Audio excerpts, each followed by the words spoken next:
Dobro večer ljudi, dobrodošli u našu novu epizodu podcasta Pick and Flop. Dobro večer ljudi, dobro večer i od mene. Imamo tu čast da večeras ugostimo jednog od najboljih basketaša na svetu, Evropi i u Srbiji, gospodin Strahinja Stojačić. Strale, dobrodošao. Ispravit ću te, Marko, najbolji, prvi na rang listi.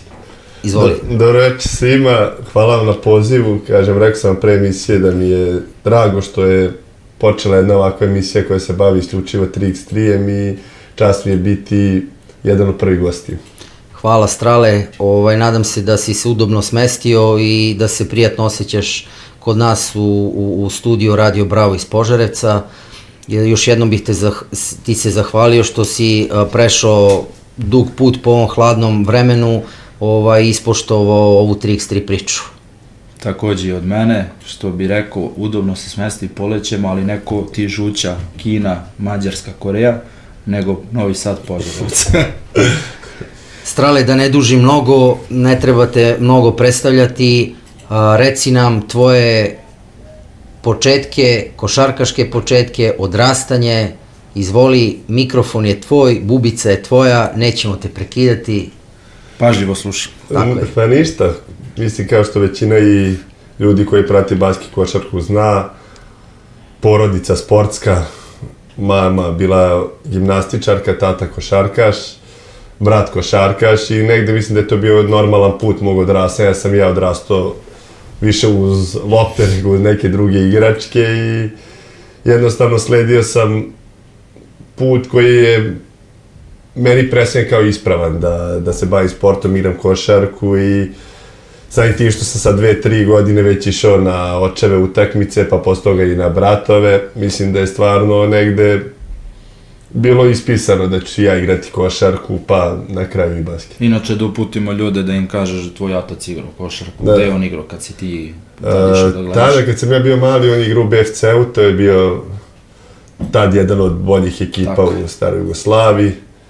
Igrali su jedne godine čak i finale protiv Partizana, imali su lepu šansu za titulu, 2-0 pa izgubili 3-2, ali ne sjećam se toliko tih dana, bio sam mlađi i negde kad sam ja već počinio da budem svestan, da kažem 5-6 godina, mislim da tad i otac polako prestao da igra više rekreativno u Proleteru iz Renjanina, ali kažem, išao sam, pratio sam, gledao sam, više se sjećam Stefanovih tih nekih početaka i njegovih utakmica nego očevih, ali svakako da je svaki dan, određeni period dana sam provodio u hali. Kolika je razlika između tebi i Stefana?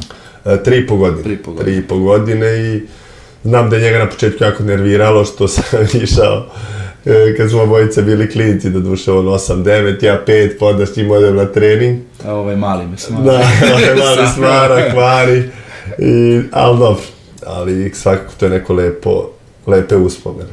Jeste.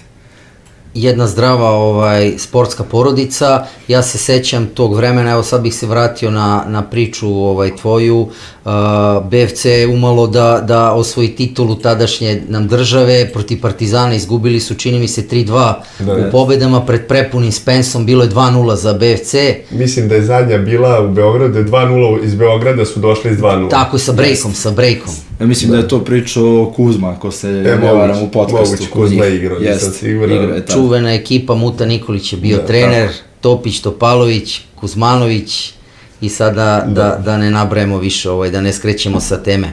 Stefane, reci mi tvoje košarkaško odrastanje, gde si počeo prve korake, pretpostavljam u Novom Sadu? Da, moji prvi koraki su bili, da kažem, ne računam to Stefana, to je bio košarkaški klub Grbavica, gde je on igrao, pa sam ja počinio, da kažem, prvi put da sam ja počeo da se bavim košarkom i treniram je bio košarkaški klub Danubius iz Novog Sada, lokalni klub koji dan danas postoji i jedna dobra košarkaška škola. Posle toga sam prešao u NS Junior ili Vojvodina, to je bila neka fuzija tad Novog Sada i Vojvodine. I onda je već krenulo Mega Vizura, godinu dana, pa Radnički Kragujevac, Smederevo, Niš i inostranstvo.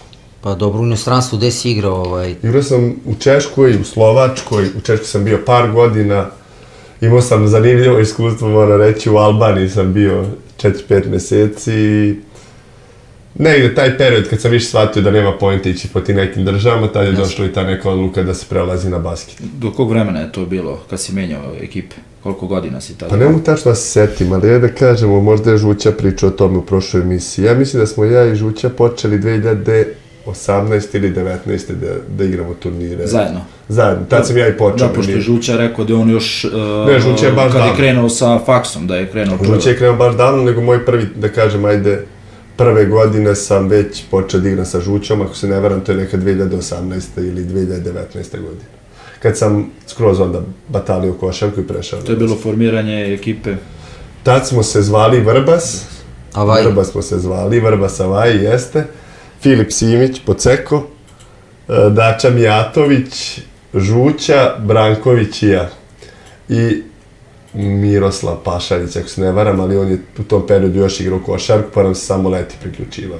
Da, pre nego što pređemo na to 3x3, hteo bih da te pitam, dok si se bavio košarkom, da li si imao tad u tim klubovima neku zanimljivu priču, anegdotu koja ti je ostalo upamćeno dok si menjao ekipe? Mega, Radnički, Češka, Slovačka. Bilo ih je dosta, ajde da ostavimo da se setim neke baš zanimljive priče, ne krenem sada da pričam, ali bilo ih kako nije, mislim, opet do neke 25. 26. godine, što kažu, možda i neke najlepše godine sam se realno bavio košarkom, tako da sigurno je bilo koliko hoćeš, samo što sad ne mogu da se setim neke konkretno da izdvojim, ali seću za vreme emisije, obećam. Ekstra. Strale, reci mi da li si lagano prešao na basket, što se kaže, ili su morali drugari da te nagovaraju, ili si prešao igramo i tako je i ostalo?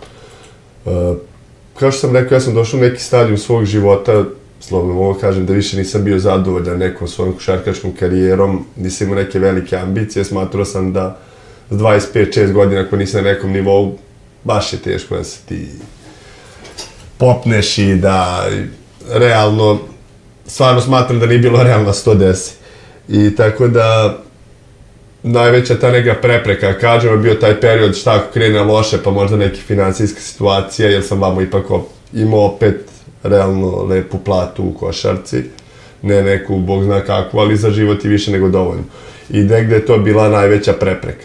Ali samim tim što to leto, kad sam ja odlučio pređem na basket, mi smo već imali dobre rezultate i to mi je realno baš mnogo pomoglo da u septembru, oktobru ne tražim nikakav angažman. Otišao sam naravno da igram B ligu za Hercegovac iz Gajdobre, prvu srpsku ligu, mislim da je bila u tom trenutku, da, prva srpska, ušli smo u prvu B, to mi je bilo onako malo da ostanem u formi, naravno preko zime nema toliko turnira i da pomognem mom bratu Stojanu Dangubiću, jednom stvarno velikom gospodinu i velikom partizanovcu, na trudu i na stvarno pravoj onoj ljubavi i u košarci. On je stvarno čovjek koji je od jedne male Gajdobre napravio prepoznatljiv klub i ja znam da će ove godine ući u KLS i da je to jedna baš zdrava priča i možda, mogu da kažem, za mene i najzdravija priča košarkaška u kojoj sam ja bio. A dobro, prošle godine Gajdobra za malo, kako se zove, završili su, bili su za korak sa vodećima, pa su nešto posustali, ali ove godine mislim da su sada prvi i da lagano drže što se kaže prvo mesto. Da, ako se ja ne varam, prošle godine je Džoker ušao, možda se varam, nije preprošla. Da, preprošla, a prošle je ušla Mladost kao druga iz Smederevske Palanke. Da. I kao prva je ušla, kako se zove, sad ne mogu, stao mi je mozak, oni su znači ušli kao drugi, a kao prvi su ušli BKK Radnički. Da, znam da je prošle godine bilo, cilj je bio da se uđe u KLS svakako, ove godine mislim da imaju baš ozbiljan tim i igraju baš dobro, bio sam gledam derbi sada protiv Borca iz Zemuna, ako se ne varam, sa Sinovacem i sa Milijom Božovićem, tako da baš neka onako lepa atmosfera, puna hala i stvarno uživanje otići igrati. Inače, Hercegovac Gajdoru krasi to što su bukvalno kao Partizan, imaju navijače na strani, njima putuju, vidu navijači, baš sam gledao, s kim su igrali? U Nišu sad igrali, bilo baš lepo. Vidim, da, baš je bila dobra atmosfera. Strale, ja sam te viđao, pošto sam inače i ja igrao kako se zove, protiv tebe više puta sa Šparom, Edinom i Darkom Rnićem, znaš ih sve. Vi ste krenuli prvo Srbije Tur da igrate na početku. Da. I to vam je jako dobro išlo. Jeste. Osvajali ste dosta prvih mesta. Reci nam nešto o tome kako je tada tekao tvoj basket put. Jeste, mi smo počeli tako što smo, kako kažemo, stvarno je bilo slučajno, ajde da počnemo od toga. Desilo se to da je Marko Branković bio član Limana koji se povredio u jednom trenutku. Ja i Miroslav Pašalić smo bili u tom trenutku u Novom Sadu, jer nije bila 5-na-5 sezona i đačko igralište u Novom Sadu, prepoznatljivo đačko igralište, svi su čuli da stvarno ima veliki broj i košarkaša i basketaša koji se nalaze tamo i tokom leta se igra baš dobar basket. Ne znam kako smo osad došli na ideju, mislim da je Mimi rekao kao ima neki turnir za vikend u Aranđelovcu, hoće da idemo da igramo. Brankela hoće, neće, ima tu ozbiljnu povredu ramena i kao evo, kupimo se, ja zovem Poceku fali nam jedan, hoćemo, odemo u Aranđelovac i osvojimo turnir. A kada je to bilo, 19, ili tako? Ranije, možda 17. Ali imao Stefan je tad igrao. Stefan je tad igrao, svi su oni igrali. Jako se sećam, Marko igrao finale ovde u Požarevcu protiv Stefanove ekipe 16. 17. Kada je Marko bilo? Da, oni su uveliko igrali, uveliko su svi već igrali, Novi Sad i Liman. I Žuća igrao u tom periodu za Olimp. Čuveni Olimp. Da, čuveni Olimp. I kažem, igrao slučaj desio, tako smo otišli na taj prvi turnir u Aranđelovac, osvojili ga, ne znam šta je bio drugi, treći, četvrti, potrefilo se smo imali prvih 4-5 dobrih rezultata i onda je već počelo o tome s priča, hoćemo da pravimo, šta će biti s Brankelom, da li se vraća u Liman, da li se ne vraća i te prve godine je u principu bio apsolutno fokus samo na srpskom turu, gde smo već sledeće godine, dok isto, aj mogu kažem, donekle bilo neozbiljno, počeli da jurimo te neke satelite, jedan je bio u Prnjavoru, jedan je bio u Banskoj Bistrici u Slovačkoj, ako se ne varam, i tako smo počeli da izlazimo na challengere polako. I stvarno kažem, imali smo stvarno kvalitetan tim, gde smo prvi challenger naš odmah ušli u finale, izgubili od ekipe Amsterdama. Kad smo igrali World Cupa, Poceku, Danilo Mijatović i ja, Branković bio povređen u Ljubljani, tako mogu kažem da je stvarno počeli smo jako dobro i zato mogu kažem da, što sam na početku pričao, da nije bio toliko teška tranzicija moja iz košarke u basket, jer smo videli da možemo i to je negdje bio normalan put da se prebaci skroz na basket. A dobro, jako dobra ekipa, sve su to majstori basketa, ovi momci koje si naveo.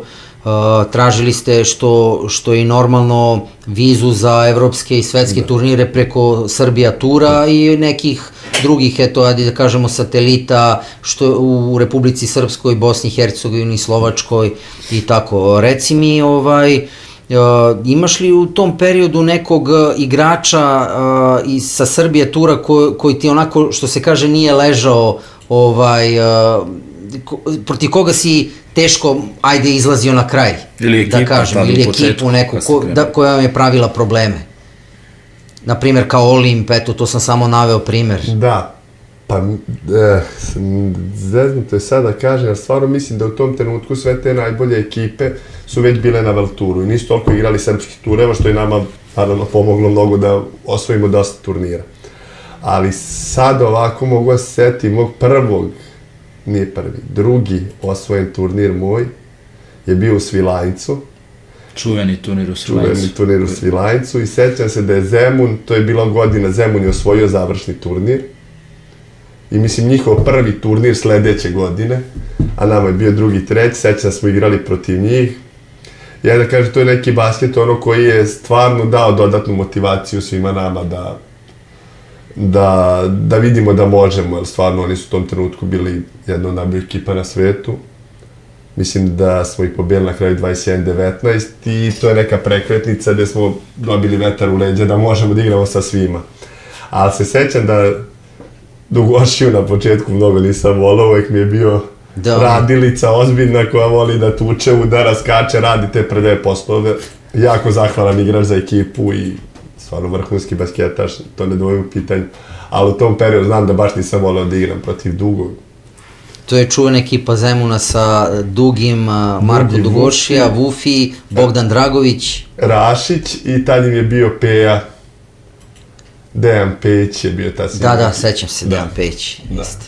Dobro, vama je na početku tih par turnira donelo, da kažem, odluku da vi odlučite da nastavite time da se bavite. Jeste, to kažem. Mi stvarno su se poklopile kockice da nije bila toliko teška odluka.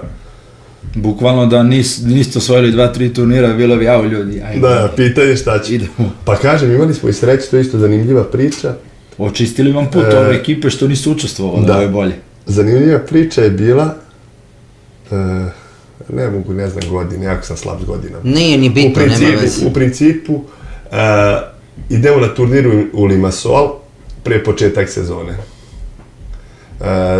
Ko osvoji taj satelit u Limassolu, igra Challenger isto u Limassolu, koji se igra, ovo se igra jedan vikend, sledeći vikend je odmah Challenger.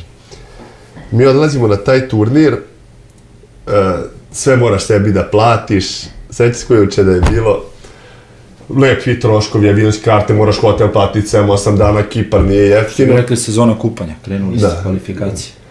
Idemo na Kipar, igramo kvalifikacije za turnir, stvarno, aj sad da ne preterujemo, 5-6 hiljada evra u minusu u tom trenutku, bez sponzora, nije tako, da kažemo, baš lako i lepo otići.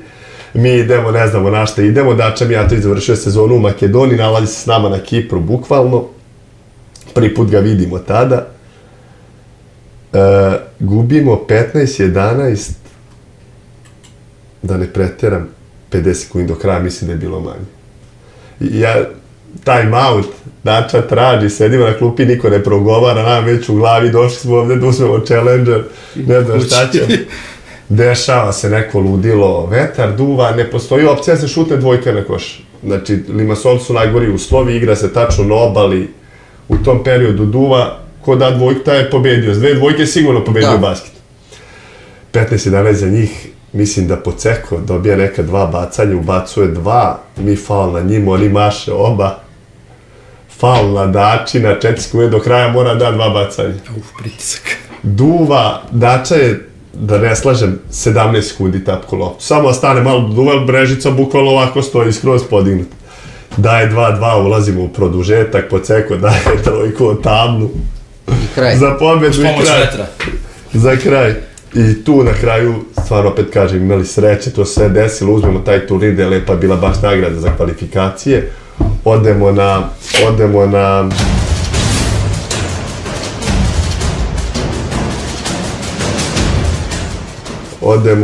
Challenger, odmah posle toga sledeći vikend i tamo uđemo u nagradu i izborimo Masters. I tako da kažem, baš su onako neke kockice poklopile idealno kako treba. Lep start, imao si lep start, sve redom, osvajali, sreća, da vam trasira put. Strale, moram da te pitam, u tom periodu, kako ste, pošto su sve ekipe po Srbiji kuburile sa sponzorstvom, kako ste preživljavali vi to vreme? Pa iskreno da budem, te prve godine se toliko ni ne sjeća kako smo preživljavali. Ne mogu da kažem 100%. Kad smo bili Vrba Savaji, imali smo neke sitne pare stvarno, ali baš nešto sitne. Ali do godine kad je Žuća otišao iz Olimpa i kad je došao kod nas, već tad počelo pričaju o tome. Jeste. Ljubiša nas je malo gurao, Ljubiša Dereta iz Cereksa. Dobili smo pare od Darka Glišića iz Sauba i tako je u principu sve počelo.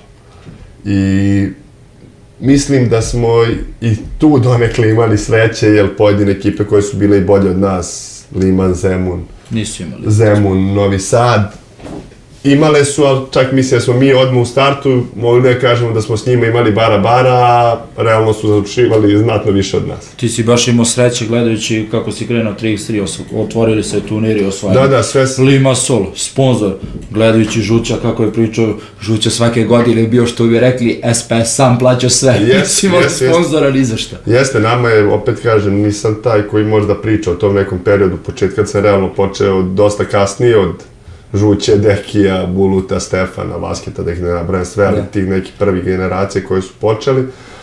I stvarno mislim da sam i ja počeo u periodu kad je već basket došao na neki nivo da kažem, ozbiljnog sporta. Šta tek Marko da kaže, 2005. 6. sponzora, možda staviš na mapu. A što nije bilo sponzora, nego verujem da su, sad ne znam, ali verujem da su i nagrade bile, odeš na po Dekijevoj priči, odu u Moskvu, osvoje turnir, jedva pokupe, jedva otplate sve i ostane da u Moskvi odu u grad i došli kući s nula. Marko je pričao u prvoj epizodi, pošto on igrao 3 puta svetsko prvenstvo u Moskvi. Kaže, i ti iz delegacije koji su išli s njima, bukvalno su išli na ekskurziju, ali ljudi poslati, idite tamo, pa snađite se, gde ćete, šta ćete. Šta bude, bit će i to je to. Vraćamo se nazad. Strale, reci mi dalje, kako je tvoje dalje bitisanje u basketu, Posle tih srećnih posle turnira. tih, da, srećnih turnira, ko što kaže moj kolega. Pa kažem, dalje, sledeće godine se desilo to, smo napravili UB sa Žućom Popovićem i dalje Danilom Jatovićem, Branković Pašalić. Ne, tad smo još bili Vrbas. I tu smo, da kažem, napravili najveći rezultat, ušli u finale Mastersa u Saskatoonu u Kanadi. Te godine smo igrali 2 Mastersa, jedan izgubili 4 finale od Rige, jedan ušli u finale, izgubili od Pirana u Saskatoonu. I tad smo već, opet da kažemo, skupili određeni broj bodova da do godine bude lakše znatno.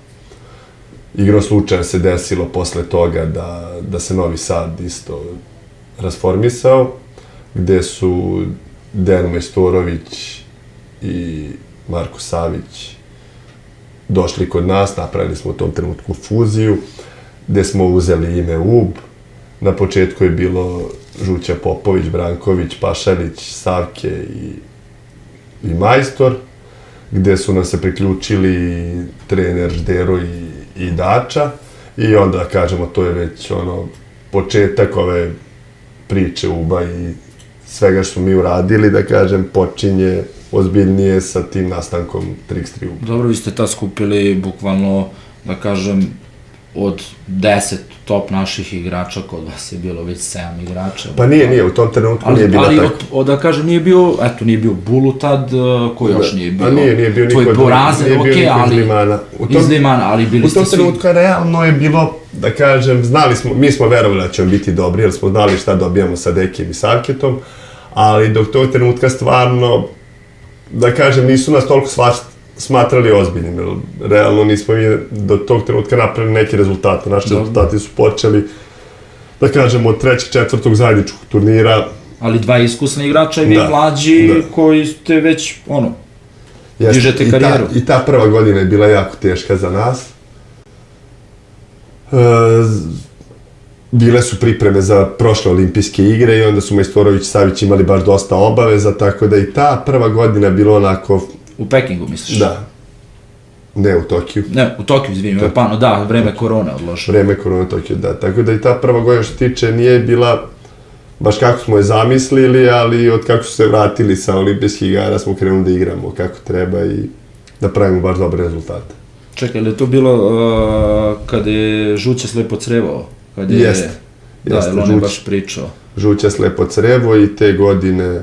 Još neko se bio, da, njih dvojica su otišli, što si rekao, da, vi ste bili u startu za 3 igrača manje. Da, ali Miki Milovanović, legenda, nam se priključio u tom periodu. Inače, Miki igrao kad je Peja igrao NLB samo za drugu ekipu. Ne, nije to Miki Milovanović, ovo je Miki Milošić, a Miki Milovanović je bio sada u Kini, jel tako? Bio je jedno vreme, čini mi se, u Kini, dečko iz Beograda, ako mislimo... Nije Miki igrao ove godine za neke Špance. Bravo, da, za Špance. Igrao je jako čudnim patikama, je li tako? Kakve su to patike? Da, jeste za Špance.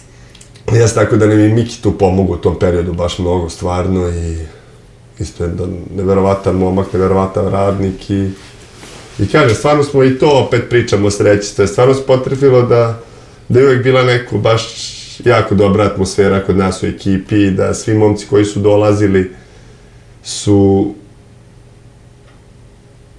nas gurali da treniramo, radimo još jače i svako od njih je dolazio na taj trening da se i on dokazuje, tako da mislim da je... Ozbiljna konkurencija. Da je baš značilo svako kod nas je pomogao da budemo tu gde trenutno jesmo. Strale, ili imaš u tom periodu neku anegdotu sa putovanja, pošto su svi iz basket sveta, eto, imaju po neku anegdotu, verujem da i ti imaš negde onako nešto, onako nama interesantno da kažeš.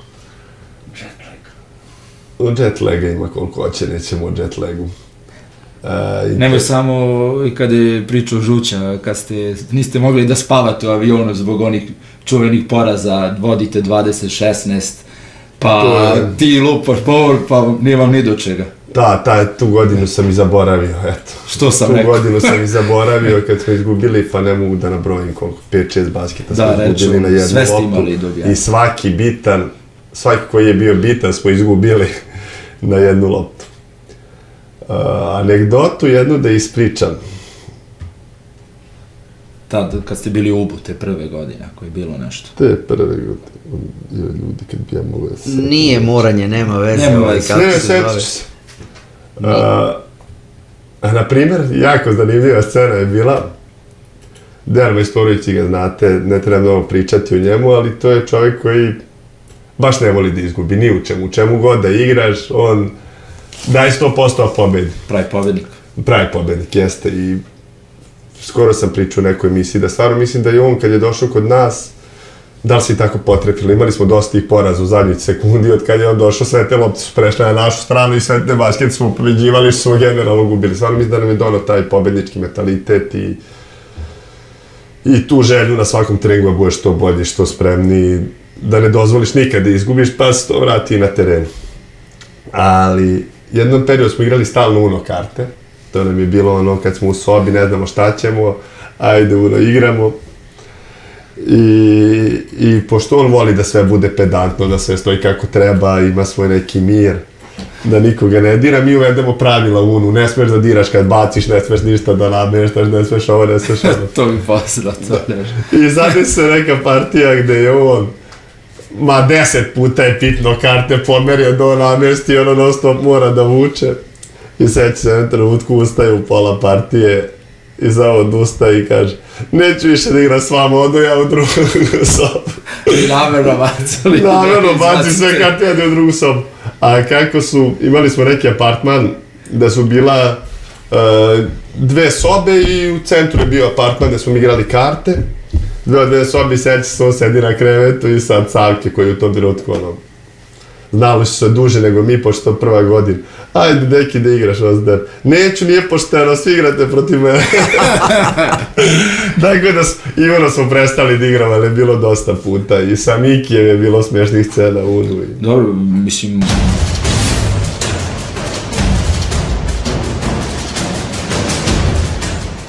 Ok, vi ste dobro prošli, s obzirom da Žuća kad nam je pričao, on je mora da pere gaće sa turnira, je izgubio. Nema, mi imamo post turnira, će neko platiti nešto ko izgubi, to nam je u principu što igramo. Da, dobro, vidim da vas je krasilo pravo drugarstvo i van terena i na terenu i onda uspeh naravno da nije mogao ni da izostane, što se kaže. Pa jeste, mislim, pogotovo u basketu, kad nema toliko mnogo igrača, mislim da je jako bitno da bude drugarstvo na visokom nivou. Pogotovo iz razloga što stvarno mislim da više provodim vremena sa Brankovićem, Dekijem ili sa nekim iz ekipe nego kući sa ženom i decom. To je toliki broj turnira, putovanja. Bukvalno mogu kažem da sam više puta prespavao u hotelu u nekoj sobi s Brankovićem, pošto mi je on cimer, nego kući u svom krevetu.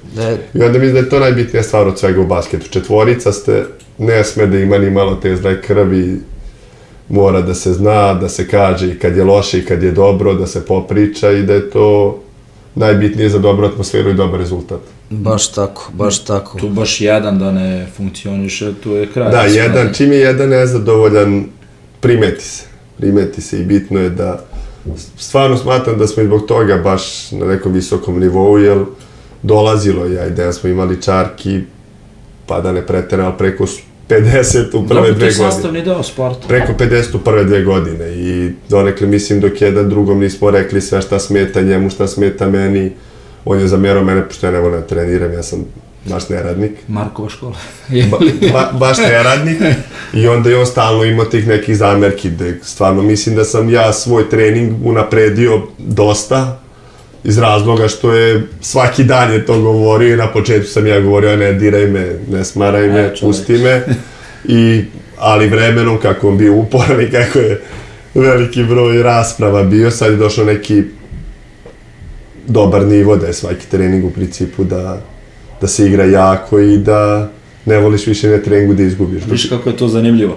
Eto, dobro, baš četvorice, tu se oseti jedan, da je odmah rasprava neka, to je kraj.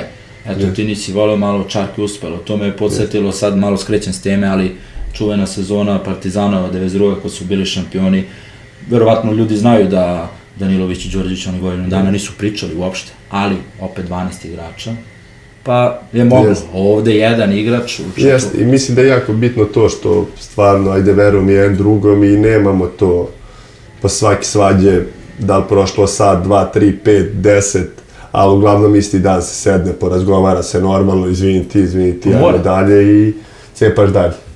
Stral, evo sad u neformalnom razgovoru pre početak emisije sa našim producentom rekao si da si koliko, 190 i nešto dana? 100 i nešto dana ove godine nismo bili u državi, da kažemo, s priprema, turnirima, 2/3 nacionalnim obvezima, da.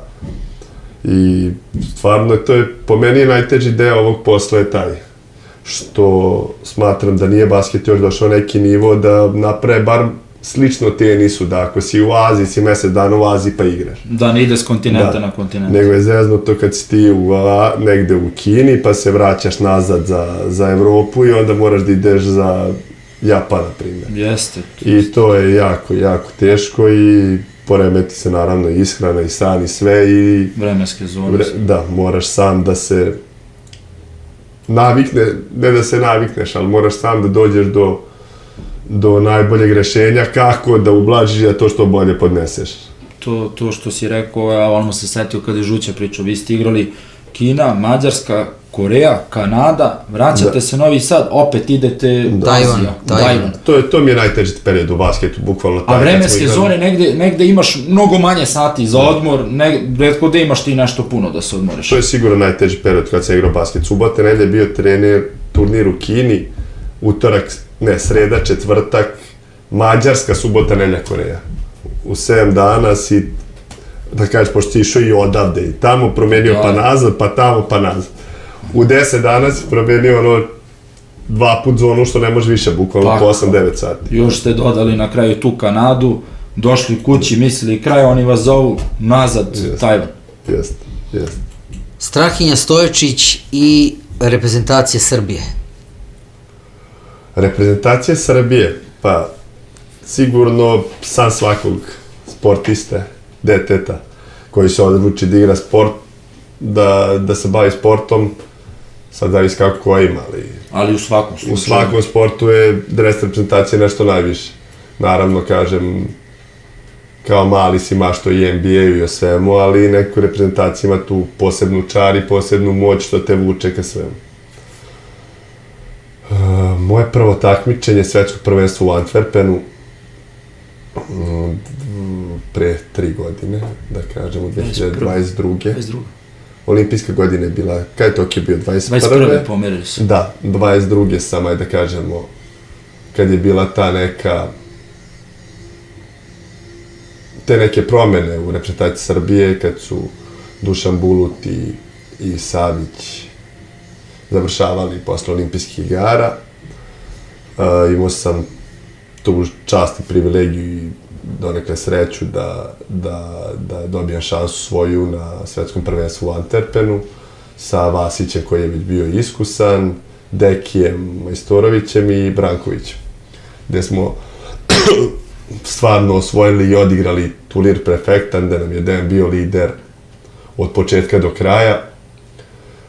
Pogotovo u grupnoj fazi kad se videlo da je na mene da ja i Branković nismo baš bili na nekom nivou, da li je bilo malo treme, čega ostalog da ne ulazimo. Dobro, debito je to. Da, ali grupnu fazu je stvarno su povukli, odigrali kako treba. Četvrtfinale protiv Letonaca, gde ja 2 trojke lomi meč. I posle Belgija, Litvanija, gde smo generalno bili svi na nekom dobrom nivou. zlatna medalja i tako je, da kažemo, počelo i prva medalja za Srbiju koju sam osvojio. Bravo, bravo. Koliko si osvojio? Pita... Imam Do sad za Srbiju. 2 svetska zlata, 2 evropska zlata i ove godine srebro na evropskom prvenstvu. Čekamo olimpijadu, LA. Daleko, nećemo o tome, još nisam ni ovu preboleo. Tako da... Boga mi, kako ste krenuli onaj prvi meč, onako ubedljivo razbili Amere, ma to je to. Međutim, drugi meč, Kinezi. Drugi meč Kinezi. Kaže Edin, izvini što te sad prekidam, kaže Edin u našoj drugoj emisiji, kad su vas pobedili Kinezi, pošto Edin je bio tad u Kini, on i Alen, dolaze Kinezi, Srba, dobili smo vas, kao ko je sad najbolji. Ma strašno, ne bi se, to je... Ne mogu da kažem da je najbolniji meč u karijeri zato što se desili Litvanci 5 dana posle, ali sigurno jedan od najtežih poraza u mojoj košarkaškoj karijeri od Kineza koji nas nikad u životu nisu i verovatno nikad više neće. Su odigrali stvarno neverovatan meč, ubacili 7 trojke, ako se ne varam. I sve izgubili posle toga. Jean Ingo odigrao neverovatno. Ne znam, i dan danas, kažem, nisam ni jednu, niti ću pogledati ni jednu utakmicu olimpijskih igara. Možda za jedno 5 godina kad sve prođe. Ali za sada, samo šta je ostalo u sećanjima mogu pričati. Pljusak da otvaraju olimpijade. Naravno, ima i lepih scena. Naravno, na kraju sve je ostalo nekog gorkog ukusa. Kad nisi uzao medalju, išao si kao prvi favorit, išao si po tu zlatnu medalju. Ali svako da je neverovatan doživljaj i da je nešto što ćemo pamtiti. Kako nije. I pored tog neuspeha bit će lepih sećanja. Inače, nas muči to breme prvo favorita na olimpijadi, jer ovo je 3. put, tako? Kako mi... Ili drugi put kako mi smo prvi favoriti isklizne. Pa jeste. Kažem, kao vaterpolisti, to vreme smo imali, ali eto, vaterpolisti sad uopšte niko nije očekivao da će ljudi da dođu do medalju uopšte. Na kraju oni osvojili.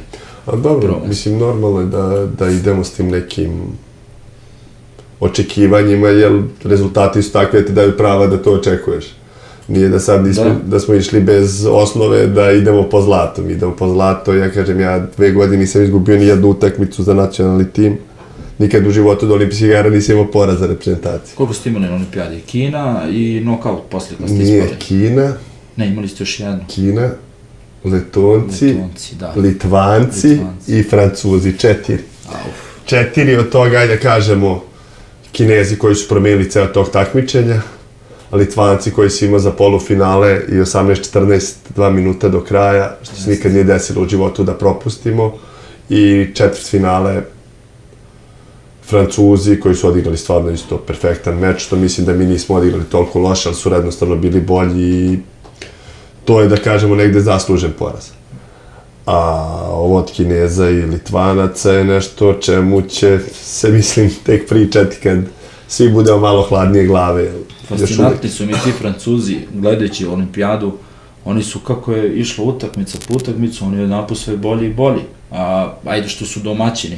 A verujem da većina koja prati 3x3, možda je neko poteno kao Francuz, nado se, koji je očekivao pored vas i Letonaca da će Holandija i Francuska da igraju finale. Pa tebi nije ti uzela, nijedan od favorita ti nije uzeo medalju. Ili da će Ameri onako lako da ispadnu iz grupe. Dobro, mi nisu imali sreće, povredio se Jimmy Fredet, nije igrao, samo igrao protiv nas i više nije igrao, ali mislim da kogod da je rekao da postoji 1% šanse da neće ni Srbija, ni Letonija, ni Amerika uzeti medalju. Verujem da nije postojao. Nije postojao taj čovjek. A Francuzi, stvarno, što se tiče Francuza, moram da kažem da su Francuzi pre godinu dana pred olimpijske igre, znači zadnje 2 godine su stvarno napravili ozbiljan projekat, ozbiljan plan i oni su stvarno 2 godine radili i spremali se isključivo za te olimpijske igre. Oni su imali dvojicu, čini mi se, aktivni košarkaša. I dalje su, oni su se vratili, igraju tamo prvu Francusku, 2 ozbiljna košarkaša koji su jednostavno samo period života posvetili olimpijskim igrama i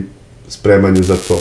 Tako da mi smo znali da su oni ozbiljna ekipa, naravno, kod nas nije očekivao će oni uzeti baš srebrnu medalju, ali to je ono da se taj neki radi, trudi i uloženo vreme na kraju isplati. Iskreno, ja sam očekivao da Francuzi osvaje da dobiju Holandiju, kako je ono krenulo, međutim De Jong i ekipa uzeše na kraju.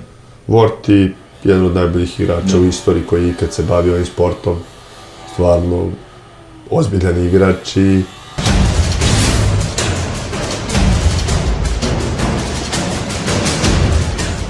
Strale, moram da te pitam, sistem takmičenja na olimpijadi, po mom nekom mišljenju, ajde koje nije bitno, među nama što se kaže, pričamo, je surovo.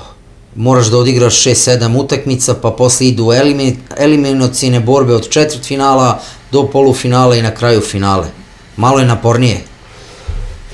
pa moram da priznam što se mene više tiče da možda čak i više odgovara, da ne budem, jer mi dešavalo se da igraš kvalifikacije, da se igraš do finala, ti imaš 7 basketa u 2 dana. Subota, nedelja ti odigraš 7 basketa je neki valtur.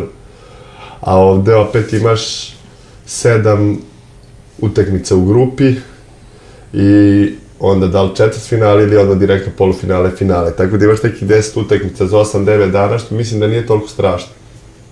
Ali je samo drugačije od onog svega na što si ti navika. I mislim da je sistem takmičenja takav da su realno favoritima je bilo olakšano, jer su imali više šanse da izbore to direktno kao prvi ili drugi direktno polufinale, što bi realno mnogo olakšalo. Ali sve u svemu, verujem da bi bilo lakše, su 2 grupe po 4, pa da se igra odmah da 2 prolazi polufinala, ali mislim da je ovo korektno skroz, jer opet ima dosta meča, ima ženskih, muških. Zbog gledanosti. I zbog gledanosti, mislim da je i taj sistem takmičenja ok za većinu ekipa. Dobro, oni su mogli, pa da, dobro, taj sistem ili kao na primjer na olimpijadi u rukometu, isto bio odličan sistem gde su se ukrštali prvi, četvrti, drugi, treći iz jedne druge grupe, dok na primjer košarkaši, to je bio neki čudan sistem. Ti koji si bio sa Amerikancima, ti će opet sa njima u polufinalu. A ja se to kažem, mislim to je domaćin određivo, oni su birali. Mislim da je to u principu sve isto. Zavisi malo sreće, na koga naletiš, kako šta, ali sistem kakav god da je... U suštini ti moraš dobiješ sve. Ti moraš da dobiješ sve ako hoćeš da ideš po tu medalju. Tako je. Evo da te pitam ovako sada, pošto imam tu čast da te pitam, kako si se osjećao, idemo 2 godine unazad, kako si se osjećao kada je Fridetti spalio onu trojku, a znamo kakav je on šuter, ruka kao pamuk, kada se lopta vrtela po obruču, oko obruča, malo nam daj dočaraj nama i našim gledalcima. Bila je unutra i izašla. A ništa, prvo što se tiče tog, to je drugo svetsko prvenstvo, druga zlatna medalja za nas, tu, da kažemo, novu generaciju reprezentacije. Taj turnir je verovatno najlepši turnir koji smo igrali i pitanje da će ikad biti slično tome. Igrati u Beču, gde je od četvrtfinala kad igraš protiv Austrije, a 60%, 70% publike navije za tebe i u pozadini su samo naše pesme, to je ono prvi moment koji će se dugo pamtiti, jer je stvarno navijanje bilo neverovatno i prvi put da je na basketu, na nekom događaju stvarno da je bila takva atmosfera. Posle toga polufinale ko nam je bio, ni ne sjećam se, mislim da su bili Letonci, ali ajde da me držite za reč. I finale protiv Amerike. Amerika prvi put sa Jimmy Fredettom. Ne treba trošiti reči na njega kakav igrač. NBA karijera, najbolji ruki na koledžu i tako dalje. I basket koji smo gubili 19-15 na ne znam koliko do kraja, ali se sećam da je Dejan dao neki koš, pa dvojku, pa ja dvojku i na kraju oni preseku loptu i daju za pobedu. Basket daje koš za pobedu, a oni imali 2-3 šuta, od toga taj jedan koji dugo vremena bio u glavi kako je izašlo i zaustavljala se više puta da vidiš koliko je ušla, da li je ušla i mislim da je to samo bila sreće i neka viša sila da se desi stvarno ta lopta izađe, ali neverovatno da je stvarno više od pola lopte ušlo u koš i sklizalo na kraju i desi se da mi ubacimo neke nerealne šuteve i da na kraju osvojimo tu zlatnu medalju. Ali stvarno mislim da je zasluženo i mislim da smo to prvenstvo igrali baš kvalitetno i baš dobro. I da je jedina, ajde da kažem, utakmica koju smo donekle podbacili Amerika. Ne mislim podbacili, ali nismo bili na nivou cijelog turnira, ali smo uspjeli da se izvučemo i da na kraju osvojimo zlatnu medalju. Sreća prati hrabro. Tako je, igrali ste kao sad, celo prvenstvo. A da te pitam još nešto, da li je Strahinja Stojačić sujeveran? I što je u zadnje vreme sve manje i manje. Imao sam, ne mogu kažem sujeveran, samo imam neki... Volim da mi što približnije izgleda ulazak u svaki basket. Ne mogu kažem sujeveran, jer nisam generalno, baš nisam. Ali lupam, volim ako sam to radio na zagrevanju pred prvi meč na turniru, da slično tome uradim i pred zadnji meč. To je cijelog turnira da imam neki kontinuitet. Jer mislim da je bitno da kao da mi to stvara neki dodatni fokus da i pre početka samog basketa razmišljam o stvarima vezane za basket. Jasne. I malo sam išao s toga, po jednom trenutku sam prestao i to da radim skroz kad mi se ono desi, da vidim da mi smeta nešto, na primjer da sam lupiću, primjera radi, da mi je fizioterapeut daje tu neku bočicu što ja pijem pred početak basketa. Nije kao doping. Malo za energiju, nije kao malo za energiju i to. A ispostavi se, lupiću sad izvašće glupa, da je pijem 14 minuta pred početak basketa, ja u tvoj svoj glavi znam da je 14 minuta pred basketa, u ovom slučaju tom ode u WC ili nekog drugi ga zvao, pa on nije video, pa ja zakasnim. I u ovom trenutku sam počeo da se opterećujem, oko toga sam, da kažem, počeo da izbacujem tako neke stvari. Ali mislim u principu da nije loše imati nešto, ne da odeš u neko ludilo. Jasno. Ali da treba da postoji nečega kako izgleda taj dan na utakmici. I verujem da to veliki broj sportista ima. Tako je. Evo da kažemo našim gledalcima da nas pogrešno ne shvate fole da naš Strale nije Janik Sinner. Ako ćemo kod dopinga. To.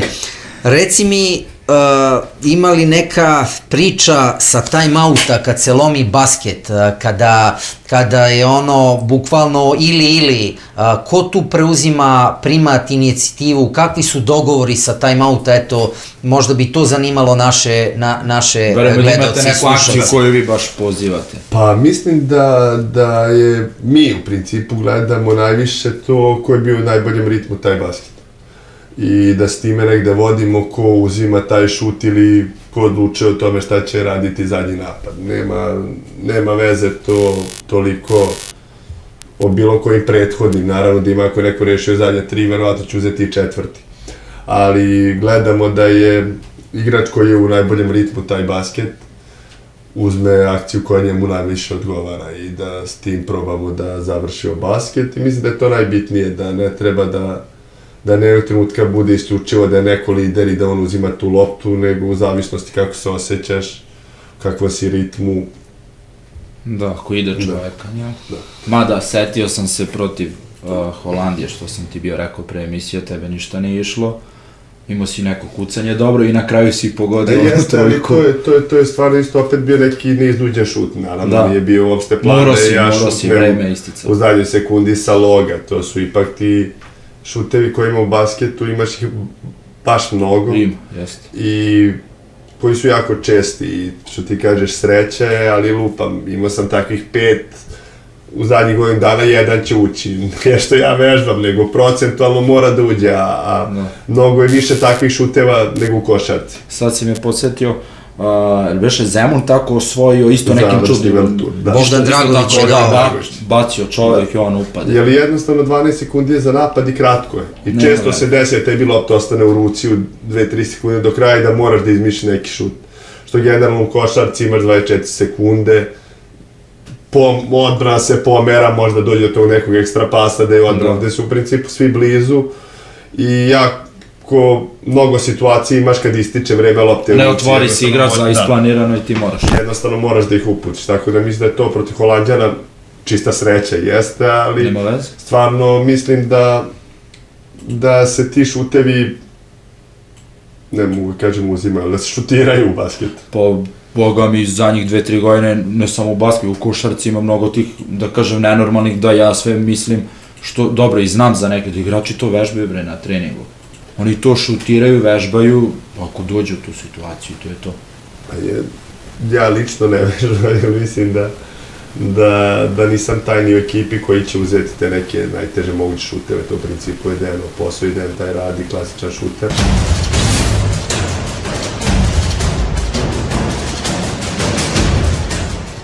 I stvarno mislim da je Dejan taj koji najčešće uzima te poluludačke šuteve i kad ostane sekund, dve do kraja, on je taj koji preuzima odgovornost na sebe i mi mu verujemo da će ubaciti. Mislim, nije srećom, ali stvarno ih je ubacivo mnogo i mnogo lepih pobjeda i uspomena je doneo sa tim šutima u zadnje sekundi. Strale, reci mi kako ste se osjećali u Beču kada je bilo prvenstvo sveta, kao kod kuće? Da, prvenstvo sveta, rekao sam, mislim da se taj turnir više neće ponoviti.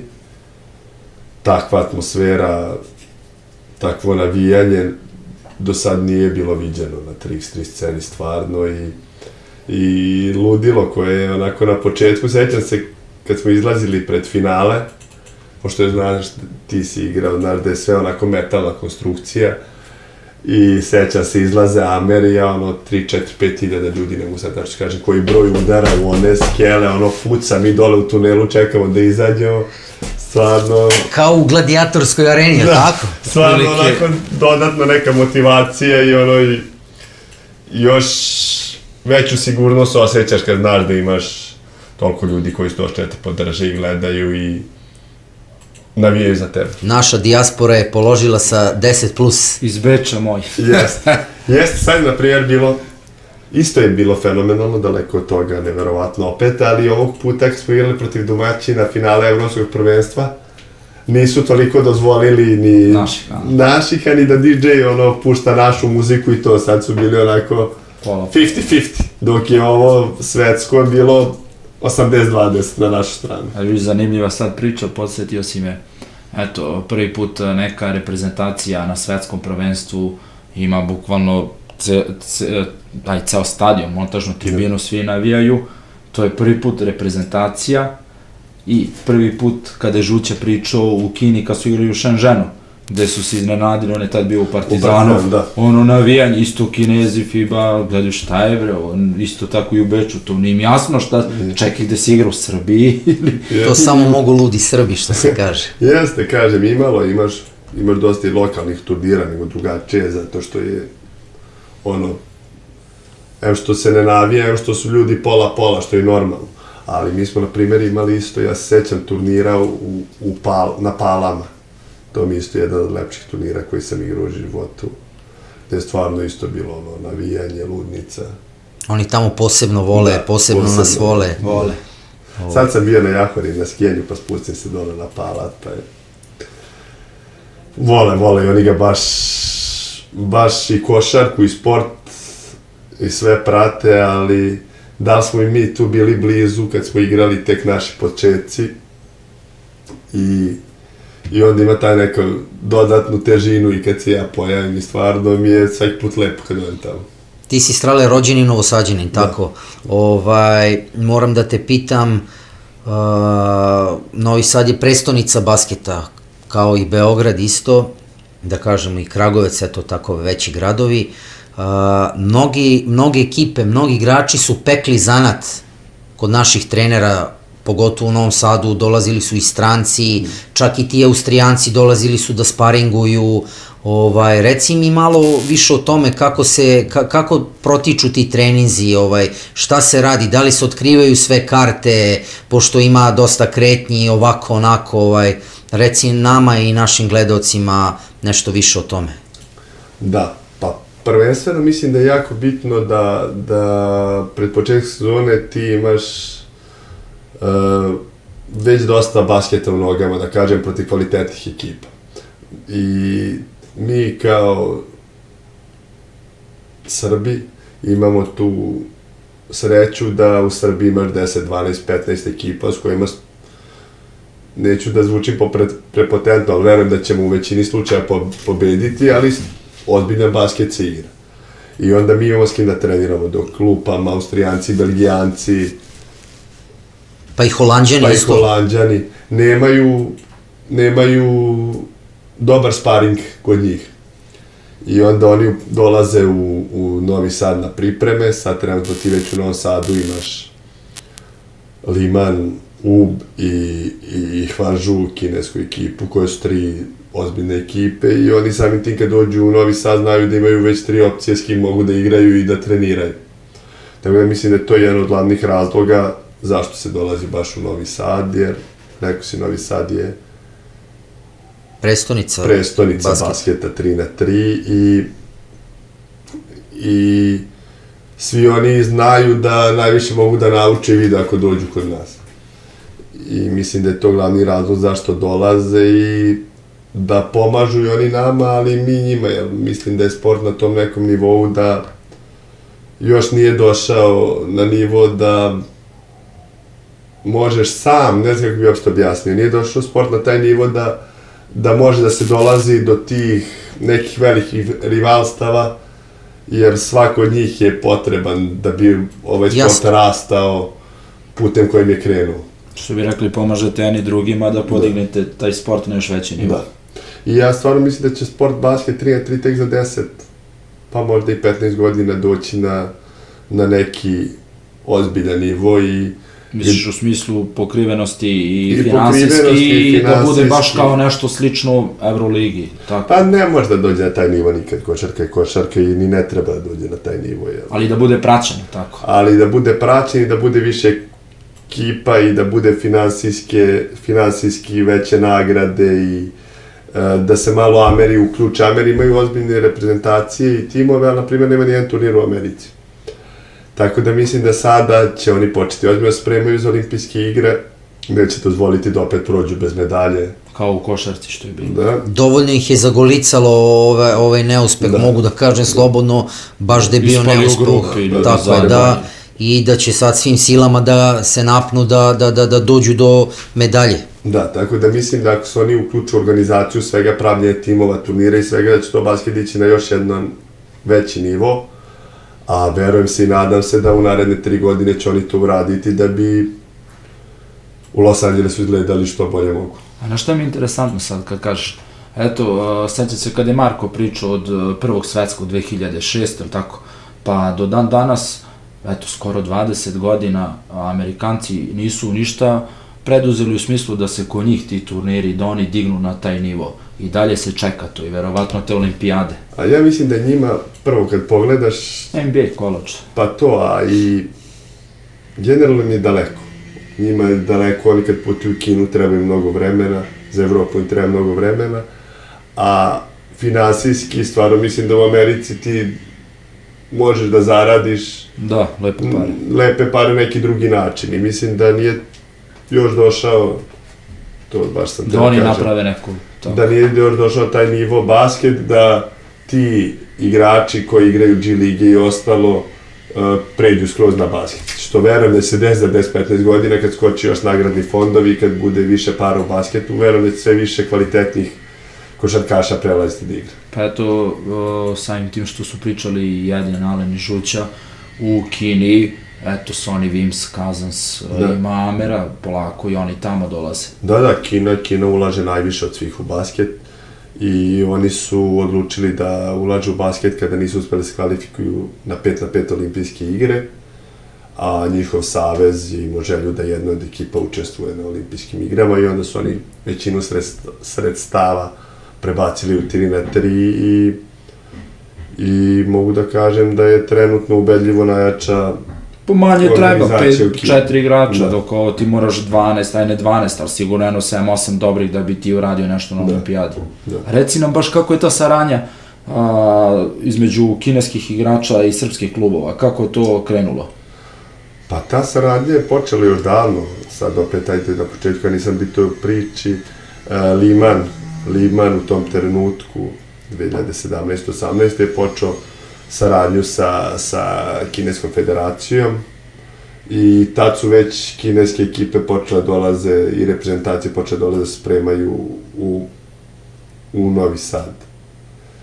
Posle toga, sad pred ove olimpijske igre, mi smo 2 godine pre olimpijske igre, naš sponsor, zato se zovemo Huishan, je kineska firma koja nas sponzoriše 90% stvari i onda je tako krenulo kako oni mogu se kvalifikuju na olimpijske igre, koji je plan, onda su oni počeli da računaju, gde je Stefan počeo da sarađuje sa njima i onda se napravila ta, da kažemo, saradnja cijele kineske federacije i velikog broja srpskih igrača koji su otišli tamo i pomogli Kinezima da razvijaju svoj 3x3 basket. A oni su poslali i njihove neke igrače u naše ekipe, tako da bi valjda izašli na rang listu da skupe te poene.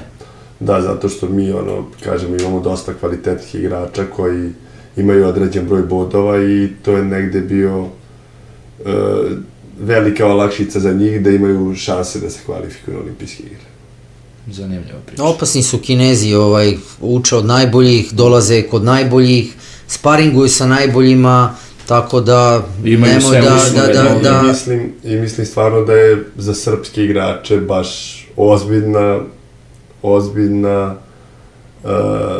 opcija ta što su Kinezi počeli da ulažu u basket, ili zbog cijele saradnje sa nama i odnosa Srbije i Kine, mislim da trenutno ima 25-30 srpskih igrača koji igra u Kini. Tako je, treneri i igrači. I treneri i igrače, a koji realno bi se, takav je sport da bi morali se bore sa nama, Limanom i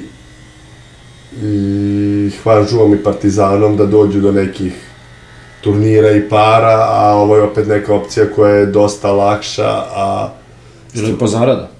Ja stvarno, za poređenje sa svim drugim je ozbiljna.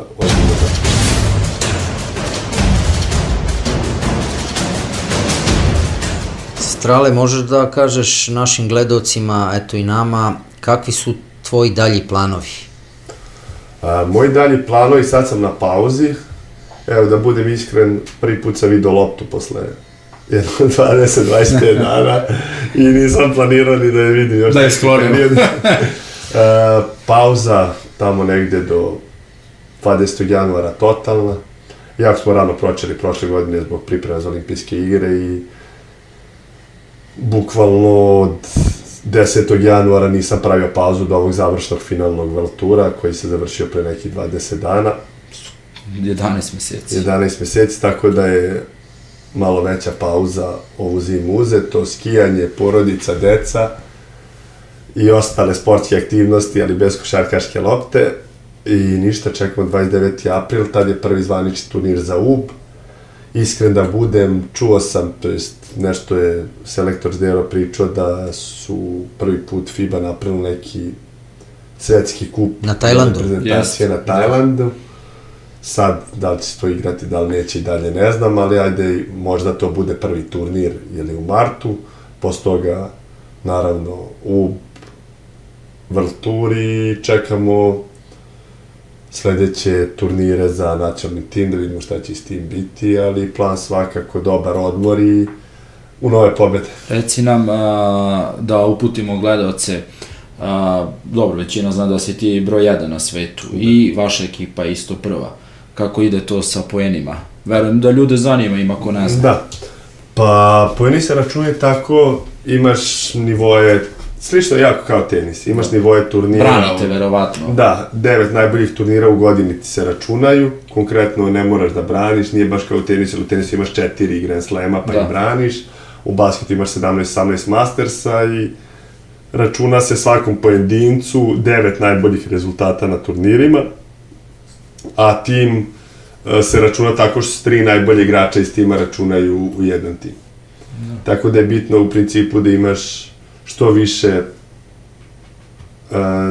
odigranih najboljih, tih najbolje rangiranih turnira, jer oni donose ubedljivo najviše bodova. I to je prioritet svake ekipe, da se potrudi, da izbori što veći broj Mastersa, da odigra, pa posle toga i da osvoji i da na kraju godine skupi što veći broj poena. Reci mi za naš, da kažem, domaći šampionat. vi nemate, evo koliko ima sad, Partizan je 2 put za redom, jer tako? Da. Pre njih je, ko je Marko Beše pre Partizana bio šampion Srbije, 2 za redom je Partizan. Osvojili su Vesković i Ralja, Vesković i da, Grand Ralja, Slot. 3x3 i bili su, jer tako, Žuće bio s Olimpom, jer je bio... Bio Žuće više puta, bio Više Novi puta, Sad, da. bio Liman. Da, A svi vi? su u principu bili sem nas. Mi nismo nikad bili prvaci Srbije. Pa jednostavno mislim da je završen turnir Srbije u nekom periodu kada su realno... Veoma nezgodan period. Da, Gde su... za nas su mnogo bitni turniri, daleko od toga da osporavam, naravno da bi svi od nas želeli da osvojimo u jednom trenutku to kad prvenstvo gledaš što vam Srbije. fali, jer imate... Da, ali mislim da je i to, kad je prvenstvo Srbije, da ja slučajno nemam neki Masters ili tako nešto, pre bi uzeo da odmorim jedan vikend, nego da se namučim, jer mogu da kažem, kad sve srpske ekipe skupe da igraju završni turnir Srbije, nije mnogo lakše nego osvojiti neki Masters u inostranstvu i sigurno bi morao da se pocepamo ozbiljno i da istražimo ozbiljnu energiju da bi osvojili. Se svi znate vrlo dobro i to bi bilo... A obično i prvenstvo Srbije vodi na neki Masters, koji mi u principu već imamo izboren. I onda ni to nije neki dodatni motiv da ga igramo, a da igramo samo za financije. Opet kažem, mislim da i neki drugi momci treba se boriti da uzme ta najveća nagrada i da oni preko tog turnira izbore sebi mesto na nekom Mastersu. Tako da je to neki razlog zato što, ajde, ne da ne igramo, ali da ne stavljamo kao prioritet u toku sezone da se osvoji završno prvenstvo. Ali nema vas zapisanih među šampionima. A nema, dobro kažem, lepo bi bilo i nadam se da će biti, ali jednostavno prioriteti u tom periodu godine su drugačiji. Dobro, zgusnut kalendar, posebno kad si rekao 11 meseci, bre, ne gledati se više lopta, skloniti u Kaže, studiju. sad kad završim sezonu, igrala sad ta neka Amerika, kupi nešto stvarno, bitno sam ja fanatik koji sve zna i sve prati. Nemam ideju zadnjih mjesec dana šta se dešava. Košarka, Euroliga, to je nešto što tokom godine nemam vremena, pratim, uglavnom ni da gledam, samo ispratim rezultate i onda u nekom periodu strudim da što više utakmice pogledam i da odem na što veći broj mečeva. Čiji? Partizana. Pošto znam da ti je brat u Zvezdi bio zato. Zvezdu gledam od kuće, naravno, opet kažem, trenutno imam više drugara u Zvezdi nego u Partizanu. Dobro, normalno. I stvarno, navijam za Partizan, navijam sve srcem, ali jedan sam od onih što stvarno se radujem i Zvezdinim pobedama u Euroligi, jer znam da i ti momci ulažu nerealne napore, svi koji igraju Euroligu u suštini sem Albe mi deluje da se bore za nešto. Da. A pogotovo što su i drugari, proveli smo i određen period ove godine zajedno, preko reprezentacije i u selu i na otvaranju i ne mogu da kažem da mi je drago da ne naprave rezultat. Tako da... A jeste ti i Stefan isti igrali zajedno u reprezentaciji? U reprezentaciji nismo igrali nikad zajedno, ove godine smo igrali u par turnira zajedno. To znam. Tako da... Tu je možda, bili biste prva braća, tako? Da ste igrali zajedno. Mislim da... U reprezentaciji. Imaju Kanadjaki. A ne, mislim kod nas. A kod nas bili sigurno, kod nas mislim da. Imali su Edin i...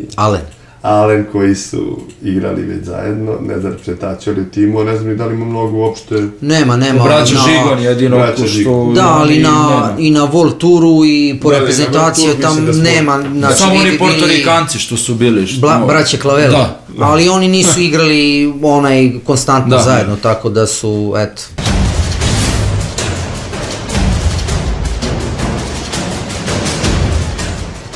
Strale, evo sad pitanje van basketa, van košarke, kako ti se čini ova cijela naša priča, vidi, možeš da kažeš i da nije okej, nema ljutnje tako da...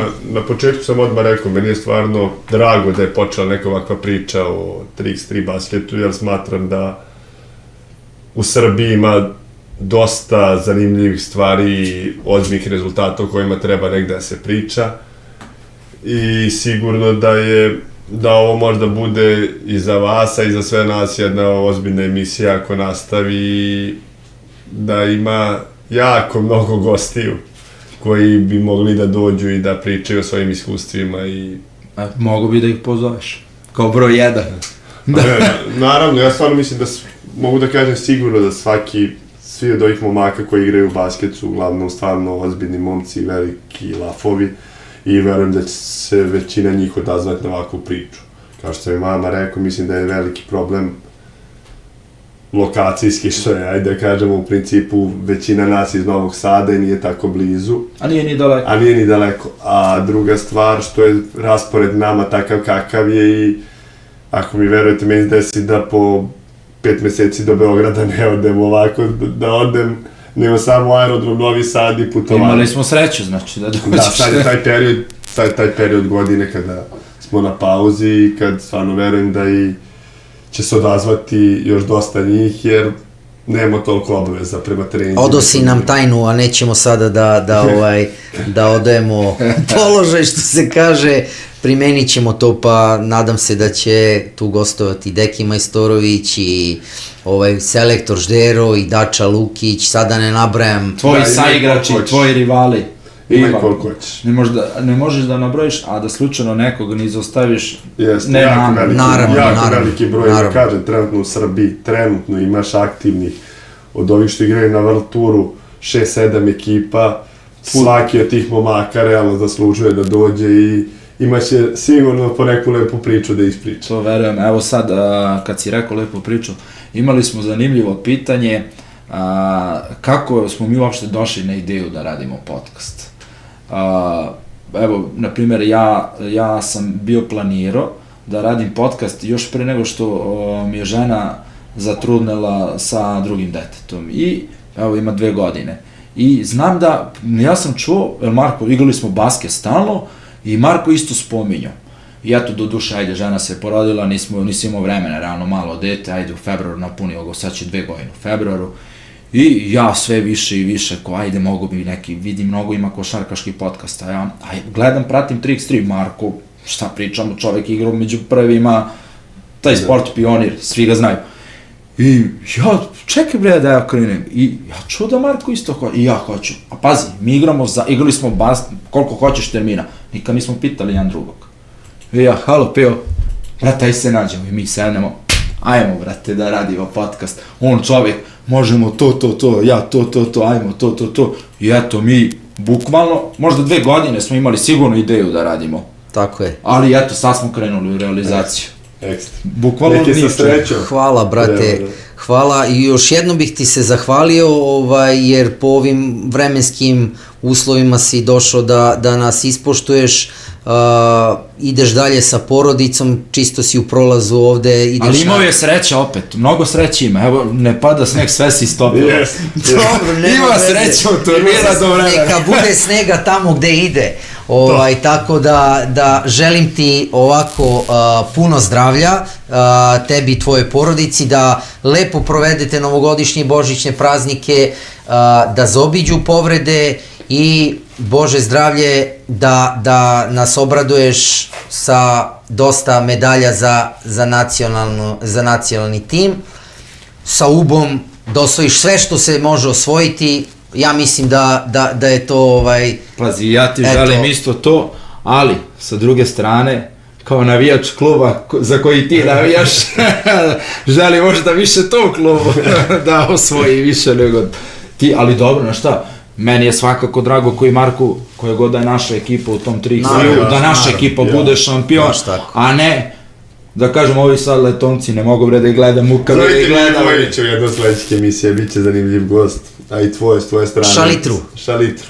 Na šta, ja kažem, kad smo počeli da radimo ovo, meni je nekoliko ljudi kao savjet, brate, ti si ostrašen, ja kažem, brate, nisam, evo vidjet ćete u emisiji, ja stvarno, uopšte, Marko i ja sednemo, mi kontaktiramo ljude, ja nijednom trenutku nisam rekao, Marko, moramo tu, ne, ko se nama javi, ko, kako, pa, šta ja da radim, prvo ja niti potenciram, ko nam se, evo ti si izašao nama u susret, što nama puno znači, ja baš sam rekao, čuo sam se pre 2 dana sa Alenom Veskovićem i baš sa Johnnyem Lazićem i kažem, drago mi je s jedne strane što, eto, Marko i ja smo prvu emisiju radili, druga emisija, Johnny, brat, došao, izašao u susret, braća, Žuća, ti, vi ste nam na početku, eto, među prvima pomogli da mi realizujemo i da krenemo, što nama puno znači, a opet, kažem, šteta, tek smo na početku, a da smo, na primjer, tamo posle godinu i po dve, ova emisija bi bila bumono praćena, gledana, ali nama znači što ste vi prvo tu,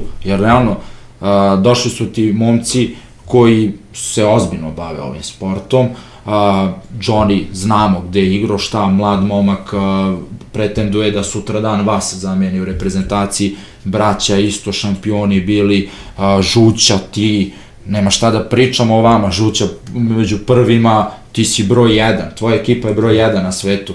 Dovoljno je samo da pogledaš rang listu, ko ti je došao, šta mi da pričamo, aj reci nam Strahinja šta si osvajao, majstore, pogledaj rang listu, tako da pitaš Nole, šta si osvojio, vrat, sve. Kolega, manje priče, Čekaj. Poklon za našeg... Evo ovako, hteo bih da ti dam poklon, dobili smo od našeg sponzora Lazaro, samo za tebe, evo ja bih otvorio ovom prilikom, evo ti otvori, ja nisam video, znači ne znam, samo sam mu rekao da broj 1 dolazi. Još je neotvoreno, evo. Još je neotvoreno, broj 1 za Strahinju, znači to je dres Pick and Flop. Naše emisije. Lepo. Stojačić broj 1. Broj 1. Da, naše emisije. Hvala. Nadam se da ti se sviđa. Sviđa, sad ću ga probati da se ne skida vodu. Mislim, donosam i ja vama. Evo jedna majica sa olimpijade. Lepa majica, lepa. Sa olimpijade. Ovo je više za svadbe, onako, komodno. I donosam jedan dres ovogodišnji sa World Tura u 3x3 isto, tako da... Hvala puno. Nadam se da će ulepšati neki od zidova. Morat će da ulepša. Nema veze, evo. Nema veze. Ja bi isto da ti se zahvalim ispred mog kolege, mene i producenta. Hteo bi prvo i pre odjave emisije da spomenem naše sponzore kao firmu Lazaro koja pravi sportsku opremu, koja je tebi poklonila dres. Trend Lighting sa Zlatibora koji isto nam je odradio majicu što nosi Marko, Lazaro je radio moju. The Kiosk Trafika koja nam isto simbolično pomaže, bivši košarkaš Kuprijanov koji je igrao tad s Markom među prvima te turnire i servis liftova Savić. Nadamo se da će još neko videti ovo polako, kapiramo kraj godine, formiranje, treba budžeti da se formiraju sa saldiranje kase, ali eto, mi bismo pozvali, ko prepozna, mi bismo pozvali tvoje saigrače, tvoje rivale sa terena, da zaprate i Bože zdravlje da dođu da nam učine čast da budu gosti kao i ti u emisiji. Još nešto, oprobat ćeš picu mog, kako se zove, druga, prijatelja i brata Nikolu Nedeljkovića, pizzerija Teos, i nadam se da će ti se svidjeti i ovo je pozdrav za njega, on nam isto pomaže u realizaciji ove emisije i glavni, da kažem, eto, i sponsor i sve što ide uz to je Radio Bravo iz Požarevca, domaćin, tako da želim vam, dragi gledaoci, puno uspeha u novoj godini, srećni božićni i novogodišnji praznici, nadam se da ćemo iz emisije u emisiju rasti sa ovakvim gromadama ljudskim i šampionima. S moje strane ja se odjavljujem, do gledanja. Ja bih želeo da vam zahvalim svima, da nas pratite, što ja najviše mrzim da kažem, ali zapratite naš kanal, subscribe, like, share, iako ja to prvi ne volim na YouTube-u, i hteo bi Strahinji da poželim ono što narod iščekuje, treća sreća, jeste daleko, ali znaš na šta mislim, olimpijada, toliko od nas, Strahinja odjavi emisiju kao gost. Ništa, hvala vam puno na pozivu, nadam se da ste čuli i videli nešto zanimljivo, meni je bilo lepo i zadovoljstvo je biti ovde i pozivam sve koji su u mogućnosti trenutno kad su na pauzi imaju vremena dođu i budu sledeći gosti. Hvala Strale, živ nam bio, zdrav nam bio, u zdravlje. Pozdrav do sledeće epizode. Pozdrav dragi gledalci, prijetno. Radio Omor. $25 gift. I've been there. We're sorry. Your call cannot be completed as dialed.